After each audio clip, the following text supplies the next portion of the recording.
kepada kami. Hari ini banyak barokah umur, barokah ilmu, barokah rezeki yang melimpah. Salawat dan salam kita sampaikan kepada Nabi kita Muhammad sallallahu alaihi wasallam, keluarga, sahabat dan para pengikut-pengikutnya hingga yaumil qiyamah. Kita buka dengan surah Al-Fatihah.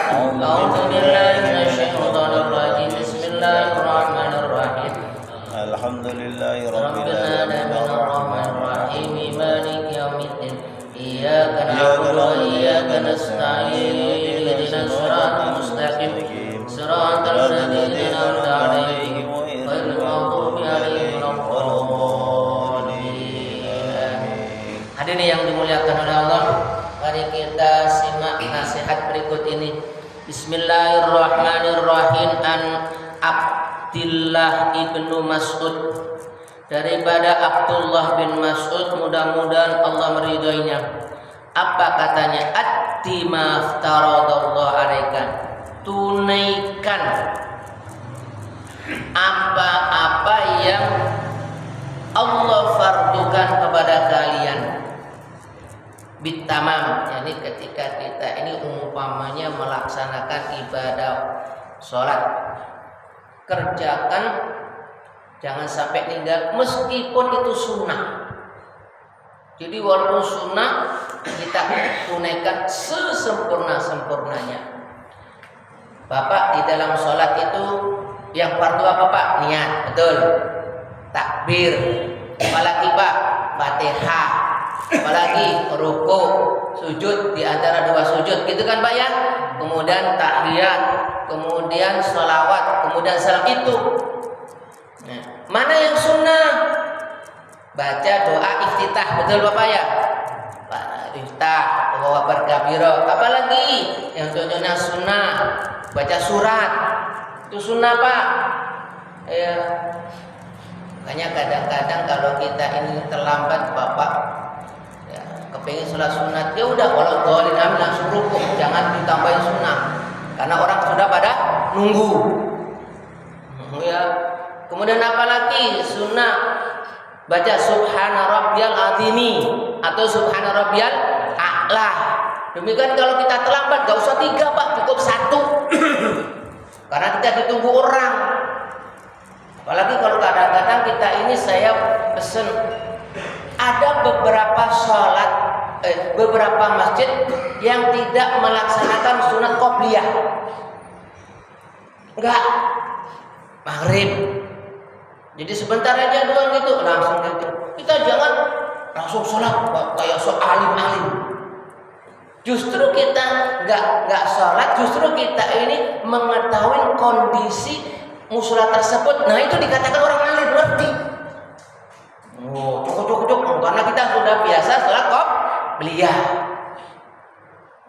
Makanya kalau situasi kayak begitu itu jangan. Nah kecuali kalau ba'diyah, ya Pak ya, udah kita bebas ya. Jadi cukup kalau memang ada itu subhana rabbiyal azim, udah subhana rabbiyal azim wa bihamdi.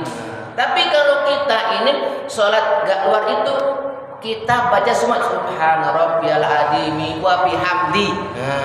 Itu yang dimaksud di antara kita membaca tasbih lengkap. Kalau tidak dalam situasi Pak ya, nggak kuasi ya, situasi nggak kebiasaan masjid ataupun situasi kita sakit, boleh tuh Pak. Pokoknya dengkulnya lagi ya Pak ya, lagi nut-nut, apalagi Bapak asam urat, apalagi Pak pusing. Nah itu kita ngambil ya nggak menggunakan keterangan ini nih, kita boleh singkat karena dalam keadaan darurat. Tetapi kalau kita ini nggak sakit, enak, nyaman, pokoknya enak banget, maka disuruh oleh sahabat ini kerjakan bacaannya sesempurna mungkin. Ya.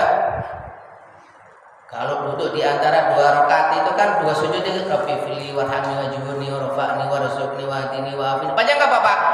Panjang. Ya, tapi kalau kita suati pendekin. Nah, kalau kita sendiri, nah baik itu sholat fardu maupun sholat sunnah lengkap. Ataupun saya nambahkan lagi kelewatan Fatihah itu kan baca apa? A'udzubillahi minasyaitonirrajim dan bismillahirrahmanirrahim. Nah, itulah seperti apa hikmah orang yang melaksanakan atau membaca bacaan di dalam salat itu sesempurna seperti tadi Pak ya, lengkap semuanya. Takun a'budan nas, engkau digolongkan, dimasukkan hamba-hamba yang banyak ibadahnya. Tuh Pak. Jadi kita baca lengkap itu di golongan kita ini banyak ibadah. Apalagi kita beribadah banyak. Satu ibadah lengkap aja banyak. Apalagi ibadah semuanya. Masya Allah. Inilah Bapak ya. Tentu bacaan tidak harus dalam arti surat sunat itu yang panjang begitu, bisa saja pendek. Apalagi agak panjang itu Bapak Al-Qari'ah. Ya gitu aja lumayan panjang Pak ya.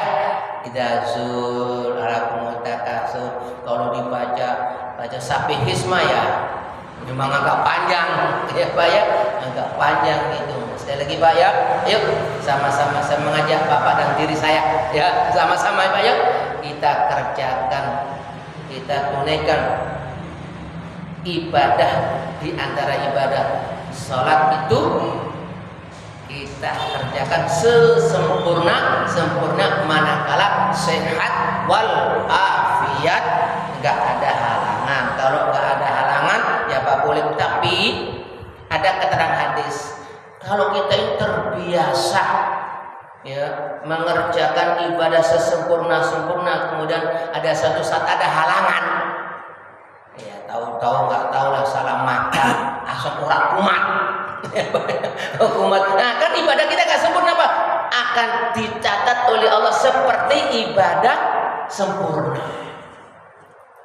Nah oleh karena itulah kebiasaan yang bagus itu ayo ya kita pertahankan, kita istiqomahkannya ya. Yang kedua hikmahnya apalagi dengan ibadah sempurna itu Pak, kita ngakuin dulu ibadahnya nggak sempurna Pak ya, ditutupin ya Pak ya, karena dulu ya Pak ya udah lewatin itu.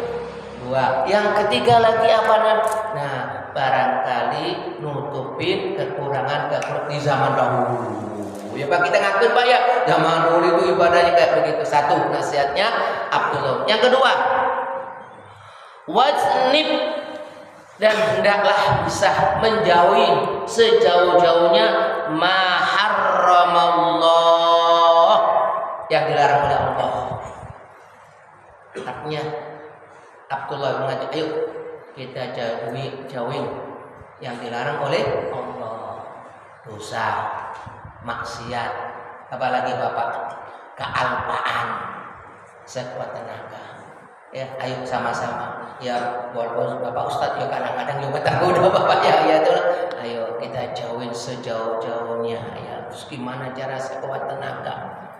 Apa hikmah orang yang bisa menjauhin maksiat? Takun azhadan nas, digolongkan orang yang banyak yang digolongkan hamba yang zuhud. Zuhud itu Bapak di level agak tinggi nih Pak. Apa? Udah nggak begitu seneng banget pada dunia. Karena bisa kita Pak ya. Kita punya tanggungan istri, kita punya tanggungan anak. Ada anak sudah kita lepas, tanggungan siapa Bapak? Cucu, bener gak Pak ya? Ya Pak ya, faktanya nggak tega ngelihat cucu kalau ya Allah tuh masih itu. Nah orang seperti itu sudah nggak begitu Pak ya, dalam dunia tuh ada alhamdulillah, nggak ada sabarnya minta. Ya itu kan berarti apa? Seakan-akan apa? Menjauhi dunia. Bukan berarti nggak dunia, ya, nggak payah. Itu bukan level kita. Ya, sebab kadang-kadang Bapak dan fakta berapa banyak kejadian dunia ini rusak karena dunia. Dunia rusak karena dunia. Mohon maaf, barangkali keluar. Itu orang yang perang di sono Israel dengan siapa Bapak? Palestina. Itu karena apa? Karena dunia nggak Bapak? Apa karena dunianya? Kepengen menguasai tanah. Benar nggak Pak ya? Dunia. Sehingga ya begitu, kalau nafsu nggak peduli, mau genosida kayak apa. Insya Allah. Terus apalagi diri kita kadang-kadang karena dunia, ninggalin ini, ninggalin itu tuh. Ya, seakan dunia itu menghalangi kita. Sekali lagi Bapak, ini level tingkat tinggi. Ya mudah-mudahan saja Bapak ya hikmah. Di balik itu juga, selain itu, siapa orang yang bisa menjamin daripada dosa maksiat akan menjadi orang yang dekat dengan Allah. Kenapa? Dirinya suci. Dirinya terbebas daripada dosa. Bukan berarti dosa gitu. Yang kalau sudah kita ini orang yang gak banyak dosa, dicintai oleh Allah dan malaikatnya. Nah kalau sudah Allah menyintai orang tersebut, demikian pula malaikat, ya, apa yang kita inginkan Allah gampangkan. Makanya kadang-kadang kesulitan ini, kesulitan itu, mungkin di situ ada titik dosa yang belum terhapus. Makanya sering saya sampaikan di sini adalah sahabat Nabi kesulitan ini, tapi saya ini sulit ini, sulit itu, pokoknya gitu. Berikan solusi. Istighfar. Sering kasih sampaikan dengan istighfar. Iya istighfar. Udah istighfar. Datang lagi pada Nabi, masih merasa kesulitan, istighfar. Datang lagi ketika istighfar. Benar, orang itu menambah banyaknya kalimat istighfar, akhirnya akan dimudahkan. Berarti kalau istighfar itu berarti apa? Diri kita ada dosa dihapus dengan banyak istighfar. Makanya selalu saya sampaikan, ayo kita punya wirid istighfar sehari 1000. Syukur-syukur bisa sehari semalam bisa 1000. Memang berat Bapak, berat. Saya juga begitu berat 1000 itu, tapi bertahap Pak. Hari ini 1000, besok hari ini 100, besok 200. Jadi bertahap. Mungkin barangkali sebulan bisa 1000. Gak langsung begitu, gak bisa Bapak. Harus bertahap. Nah kalau sudah bisa begitu itu saya sampaikan ini bilang hemat, udah rasakan aja deh. Jadi ada sumbatan, ya, menyumbat. Nah, menyumbat itu diantara kalimat-kalimat istighfar. Makanya orang yang banyak istighfar itu tadi saya katakan Bapak dicintai oleh Allah dan Rasulnya. Bahkan makhluk yang ada di atas bumi pun akan menyintai. Kenapa? Allah mudahkan. Apalagi ditambahin kalau kesulitan, la haula wala quwata illa billahil la haula wala quwata. Wiridkan itu. Ya. 3. Wa ardi ma qasamallah. Nasihat yang ketiga. Dan ayo menjadi manusia hamba-hamba Allah yang ridho bima qasamallahu lak, apa yang Allah berikan kepada kamu. Jadi orang untuk usaha dapat segitu udah alhamdulillah. Husnudzon aja kepada Allah. Ya, dikasih segini. Ya, apalagi banyak husnul kepada Allah. Bapak yang dimulakan oleh Allah, banyak kejadian yang saya alami. Ya. Pengalaman itu. Hari ini ataupun ini kok dikasih oleh Allah banyak.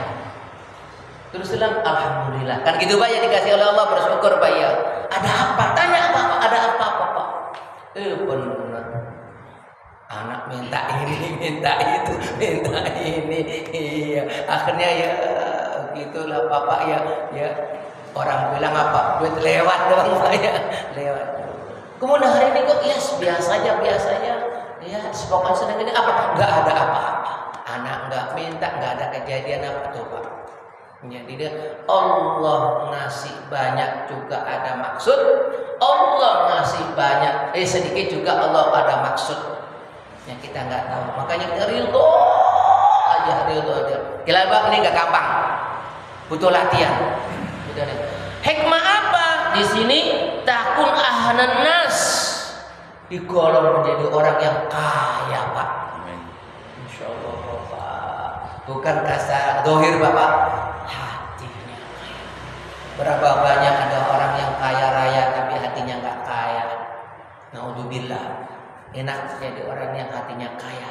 Itu tadi kalau hatinya kaya dikasih Allah sedikit banyak bersyukur, sedikit Allah sabar.